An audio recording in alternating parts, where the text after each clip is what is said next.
Kamusta mga kabayan? Ni hao! For today's video is magluluto po tayo ng palitaw. Ayan. Ang palitaw po is gawa sa galapong at ito po ay famous na famous sa Pilipinas. Ayan. Niyog po ang ilalagay dito dahil po wala po dito mabilhan ng niyog na kinudkod. Ilalagay lang po natin is black sesame. Ayan. Sama na po siya. Black at saka brown. Ayan. Yan po ang kailangan natin. 3 ingredients lang po. Asukal, galapong at saka po ang ating sesame seed. Ayan. Ilagay na po natin sa hawong ang ating malakit na giniling. Lagyan lang po natin ng kaunting tubig. Ayan. Tatansyahin lang po natin yung tubig natin at hindi po siya pwedeng malabnaw. Ayan. Halu-haluin lang po natin. Ayan. Pag po ganyan is dagdagan pa po natin yan ng galapong.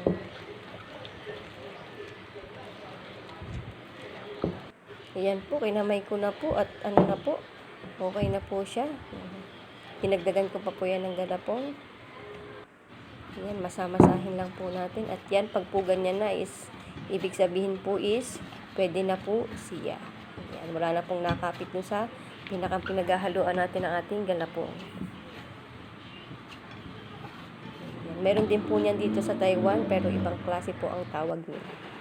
Ayan, bilu-biluhin lang po natin at ipaplat po natin.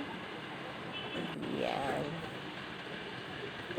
Paulit-ulit lang po natin yung gagawin hanggang maubos na natin yung ating tinimplang galapong. Ayan. Hindi po kadamihan ang aking niluto at kami po ay dadalwa ng aking amo na kakain nito.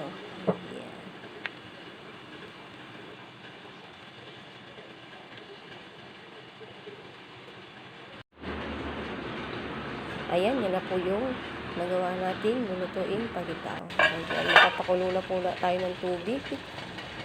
Yan, isa-isa na po natin ilalagay ang ating galapong na binilo-bilo. Ayan. Ganyan lang po siya. At pag po siya ay lumutang na, ibig sabihin po is luto na. Kaya po siya tinawag na palitaw. Kasi kapag siya ay lumutang na, lumitaw na, ibig sabihin po is luto na po yung ating galapong. Ayan, pag po ganyan na is pwede na po siyang hanuin. Isang subo lang po yan, hindi po siya kalakihan at saktong-saktong isang subo.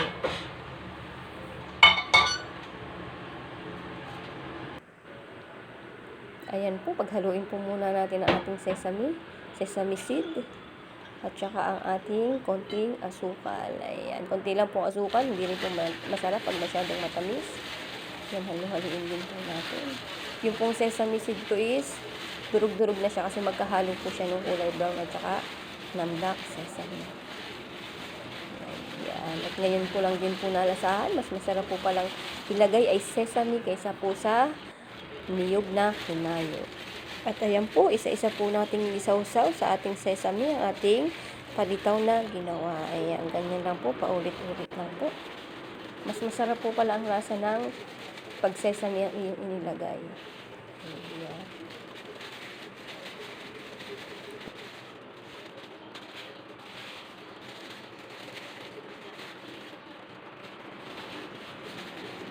Sarap po siyang pang merienda. Nung kung bata kami, is nabili po kami. Baka po yan ay nung po yata ay 2 ang isa. Ngayon po hindi ko na alam kung magkano na ang palitaw at matagal na din naman.